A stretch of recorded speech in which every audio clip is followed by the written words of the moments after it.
चीन को ऐसे हरा सकता है भारत। सुलह की बातों के बीच चीन ने सीमा पर चाल चली। गलवान वैली में दोनों देशों के सैनिकों के बीच हिंसक झड़प हुई। अगर युद्ध हुआ तो भारत की रणनीति क्या होनी चाहिए?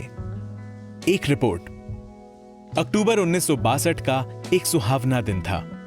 लखनऊ के अपने बंगले में बैरिस्टर इश्तियाक अहमद अब्बासी ढलती शाम को निहार रहे थे।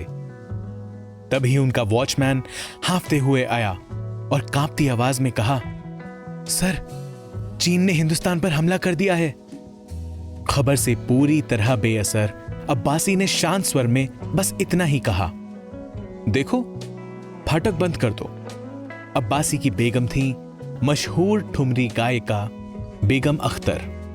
अपने शुरुआती दौर में जयपुर और हैदराबाद के राजघरानों के लिए कार्यक्रम पेश करते समय उन्होंने भावनाओं को छुपाने का हुनर सीखा था। वही हुनर अब्बासी ने दिखाया। पाकिस्तानी अखबार डॉन में छपी एक रिपोर्ट के मुताबिक वॉचमैन की दी खबर वाकई कितनी बड़ी थी, इसे अगले दिन के नेशनल हेराल्ड अखबार ने बता दिया। यह देश के पहले प्रधानमंत्री जवाहरलाल नेहरू का न्यूज़पेपर था। परंपरा को तोड़ते हुए अखबार ने मास्टहेड, यानी जहां अखबार का नाम होता है, उसकी ऊपर से खबर शुरू की। नेहरू का संदेश छपा था, राष्ट्र संकट में है, अपनी पूरी ताकत से इसका बचाव करें। संकट आज फिर खड़ा है।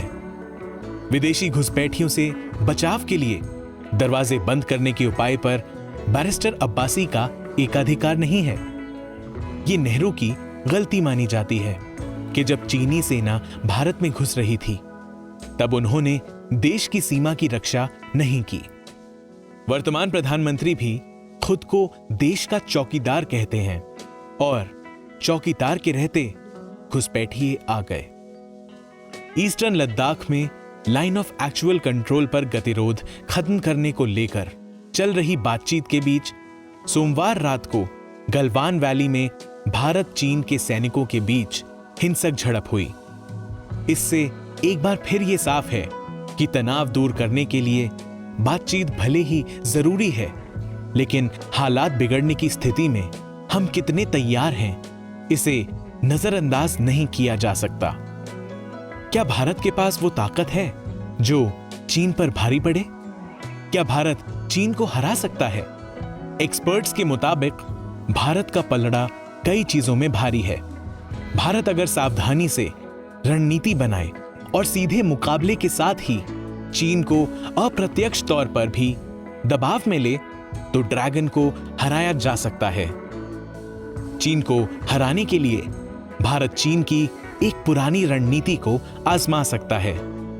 पेंटागन में पूर्व रणनीतिकार और अभी centre for new American security में सीनियर फेलो क्रिस डोहर्टी मानते हैं कि यह रणनीति भारत के काम आ सकती है। उनके मुताबिक चीन के पास भारत से बड़ी सेना है जो तकनीक के मामले में आगे हैं। बावजूद इसके चीन की तरह ही हिट एंड रन की रणनीति अपनाकर भारत अपने पड़ोसी को सबक सिखा सकता है। चीन ने यह रणनीति 1950 से 53 में कोरियन वॉर में अमेरिका के खिलाफ इस्तेमाल की थी। डोहर्टी के मुताबिक भारत इस वक्त जिस तरह की चुनौती झेल रहा है, वैसी ही चुनौती 1950 में चीन के सामने थी। तब उसने अपने 3 लाख से अधिक सैनिकों को यूनाइटेड नेशंस के खिलाफ मैदान में उतारा, जिसमें ज्यादातर अमेरिकी सैनिक ही थे। अमेरिकी सैनिक जाहिर तौर पर हथियारों के मामले में आगे थे, लॉजिस्टिक्स में भी सुपीरियर थे, साथ ही आसमान और समंदर में भी उनका दबदबा था। लेकिन चीनी सैनिकों ने उस चीज का इस्तेमाल किया जो युद्ध में हमेशा ही अहम मानी जाती है, यानी सरप्राइज। चीन की पीपल्स लिबरेशन आर्मी ने सरप्राइज फैक्टर रखा और नॉर्दर्न कोरिया के माउंटेन को कवर की तरह इस्तेमाल किया। इस तरह 1950 से 51 की सर्दियों में चीन की सेना यूएस की सेना को हराने में सफल रही। चीन के सैनिकों ने एक अमेरिकी इन्फेंट्री डिवीजन यानी पैदल सेना की एक टुकड़ी करीब करीब नष्ट कर दी। अमेरिकी डिफेंस एक्सपर्ट कहते हैं कि भारतीय सैनिक भी इसी तरह हिमालय के पहाड़ों का इस्तेमाल कर सकते हैं। पहाड़ों पर छुपकर वो घाटी में नीचे चीनी सैनिकों पर अचानक हमला कर सकते हैं। भारतीय सेना में डायरेक्टर जनरल इन्फेंट्री रह चुके लेफ्टिनेंट जनरल पद से रिटायर संजय कुलकर्णी कहते हैं कि हमारे सैनिक पहाड़ों की लड़ाई लड़ने में सक्षम हैं। चीन ने वियतनाम वॉर के बाद यानी करीब 48 सालों से कोई लड़ाई नहीं लड़ी है। उसके पास टेक्नोलॉजी जरूर है, लेकिन पहाड़ों में उसे अप्लाई करना बहुत मुश्किल है। चीनी सैनिकों को तंग गलियों से ही गुजरना है, और जब वो तंग गलियों से गुजरेंगे तो घात लगाकर उन पर हमला हो सकता है। चीन कभी भी भारत के साथ पहाड़ों में नहीं लड़ेगा। चीन को भारत हिंद महासागर में भी घेर सकता है। मलक्का स्ट्रेट उसकी कमजोर कड़ी है। चीन का लगभग सारा ट्रेड इसी रास्ते से होता है और ये मलक्का स्ट्रेट से गुजरता है। हिंद महासागर और प्रशांत महासागर के बीच मुख्य शिपिंग लाइन मलक्का स्ट्रेट है। ये एक संकरा समुद्री गलियारा है जो 2.8 किलोमीटर चौड़ा है। यहां से हर साल 1 लाख शिप गुजरते हैं, यानी हर 5 मिनट में एक शिप। इसमें सबसे ज्यादा शिप चीन के हैं। चीन के कुल तेल का करीब 80% आयात मलक्का स्ट्रेट के संकरे समुद्री गलियारे से होता है। इसी का विकल्प तलाशने के लिए वो पाकिस्तान पर नजरें लगाए है और वहां कई परियोजनाएं विकसित कर रहा है। चीन जहां मलक्का स्ट्रेट का विकल्प तैयार करना चाहता है, वहीं भारत ने अपनी अंडमान और निकोबार कमान को इसके मुहाने पर तैनात किया है। चीन समंदर में कमजोर है।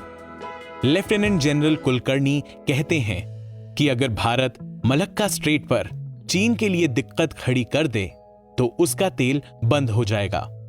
इसी बात का चीन को डर भी है, इसलिए वो चीन पाकिस्तान इकोनॉमिक कॉरिडोर बना रहा है ताकि उसे हिंद महासागर पर निर्भर न रहना पड़े। इंडियन नेवी के पूर्व प्रवक्ता कैप्टन पद से रिटायर DK शर्मा कहते हैं कि भारत हिंद महासागर में चीन के लिए प्रेशर पॉइंट बना सकता है। यहां भारत का पूरा कंट्रोल है। चीन को अप्रत्यक्ष रूप से सबक सिखाया जा सकता है। लेफ्टिनेंट जनरल कुलकर्णी कहते हैं कि भारत के पड़ोसियों के बीच चीन अपनी एक छवि बनाने की कोशिश कर रहा है। उसकी छवि को महामारी ने वैसे ही जबरदस्त झटका दिया है। वो भारत के साथ लड़ेगा और मार खाएगा तो उसकी बहुत हानि होगी। भारत और चीन के बीच युद्ध की स्थिति में बाकी देश चुप नहीं बैठेंगे। अमेरिकी राष्ट्रपति डोनाल्ड ट्रंप ने कहा है कि वो मध्यस्थता करने के लिए तैयार हैं। भारत और चीन दोनों ने इसे नकार दिया है, लेकिन अमेरिका का यह कहना एक तरह से चीन को मैसेज देना है। युद्ध के हालात होने पर अमेरिका और रूस जैसा देश भारत का साथ देंगे। Cambridge based Balfour centre for science and international affairs ने भारत और चीन की सैन्य ताकत को लेकर एक रिसर्च की। इसमें कहा गया है कि पारंपरिक युद्ध होने की स्थिति में चीन पर भारत भारी पड़ेगा। आमने सामने की लड़ाई के लिए भारतीय सैनिक ज्यादा तैयार हैं। इस रिसर्च रिपोर्ट के मुताबिक भारतीय वायुसेना चीन से काफी आगे है। चीन के कब्जे वाले तिब्बत स्वायत्त क्षेत्र में स्थित एयरबेस 14,000 फीट की ऊंचाई पर है। वैसे तो तिब्बत पठारी इलाका है, लेकिन समुद्र तल से इसकी ऊंचाई ज्यादा है और यही वजह है कि इस ऊंचाई पर चीन के विमान फुल पेलोड के साथ नहीं उड़ सकते, यानी कि उसमें फ्यूल भी कम रखना होगा, साथ ही हथियार भी। इसके उलट भारतीय वायुसेना के ज्यादातर एयरबेस मैदानी इलाकों में हैं और वे फुल पेलोड के साथ उड़ान भर सकते हैं, यानी अपनी पूरी क्षमता के साथ। इस रिपोर्ट में यह भी कहा गया है कि चीन को अपने सैनिकों और फाइटर की तैनाती से पहले रूस को भी ध्यान में रखना पड़ेगा। वो उस फ्रंट को इग्नोर कर सारी ताकत यहां नहीं लगा सकता, जबकि भारत की नजर सिर्फ चीन पर होगी।